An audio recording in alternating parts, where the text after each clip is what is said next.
Welcome to our YouTube channel, eLearners 365. Today's topic is dictionary. Let's see what's the agenda of the video. We'll see what is dictionary functions, for loops in dictionary. What is dictionary? Dictionary is like a container which is used to store data values in key value pairs. It's used to be written between two curly brackets. For example, I have a dictionary called my dictionary is equals to curly brackets and then I have three key value pairs. Each key and value is separated by semicolon. A dictionary is a collection which is ordered, which means that the items have a defined order and that order will not change. Unordered means that the items does not have a defined order. You cannot refer to an item by using an index in dictionary. Changeable, you can change, add or remove items after the dictionary has been created.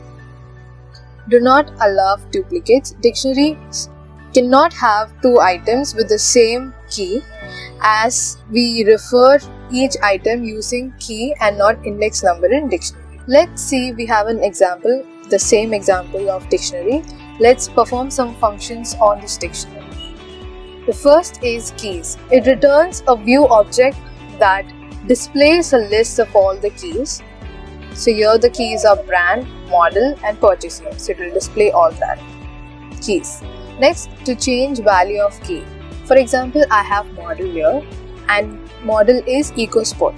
I want to change this model name, okay, the value of this model to say Mustang. So how do I write? I write it by saying my dictionary square brackets the key name, that is model, is equals to the new updated value you want to update.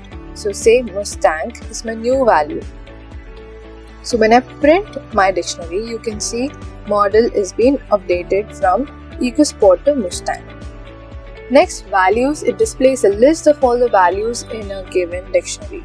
So here the values are Ford, Mustang, 2020. So it will print all those values. Next we have update. We'll update the dictionary with the items from the given argument. For example, I have a dictionary called marks and of Python, Java, C++. I want to update my marks of Python from 30 to 45. Okay, so what do I write? How do I do this? I give a new dictionary name, mark1 is equals to Python 45, and I update my new marks with the old marks. So mark.update mark1. So this mark1 will update mark. So when I print mark now, I can see Python is being updated from 30 to 45. Next is copy. It returns a copy of the dictionary. In this case, I have marks here, okay, 45, 35, 40. I want to create another copy of my marks. So I create a dictionary name copy marks is equals to mark.copy. So when I print copy marks, I can see all the same elements, all the same key value pairs inside copy marks just as marks. Next is popped. Removes the item with the specified key name. So here I have specified a key name called Java. It will pop its value, that is 35, and it will remove this key value pair from my dictionary. So when I print mark, you can see it is being removed or popped. Pop item, it returns the latest inserted element or the key value pair from the dictionary. For example, result is equals to mark.pop item, print result. You can see the last key value pair or the latest inserted key value pair is being popped out. So C++ 40 is being popped out. Clear empties the dictionary. So when I use clear, I can see no key value pairs in my dictionary. Next is items. It displays a list of a given dictionary's key value double pair. So when I use items, my dictionary name dot items, you can see all my key value is in the tuple pair. And if I want it in the form of list, what do? List brackets my dictionary dot items. You can see it is in the form of a list. Set default, it returns the value of a key if the key is in dictionary. If not, it inserts the key with a value to the dictionary. So let's say I have marks, Python and C++. I want to give a set default marks to my Java. So how do I write? Java is equals to mark, okay, the dictionary name, dot set default, key and value, Java, C and 0. When I print marks, you can see Java and 0. The key value pair is updated in my dictionary since it is not there in the dictionary. So if not, it inserts the key with the value to the dictionary. Delete, here I want to say it's not a method or a function, but we are seeing this so that you'll get more clarity on how to delete or remove items from the dictionary. So delete is a keyword which is used to remove the item with the specified key name.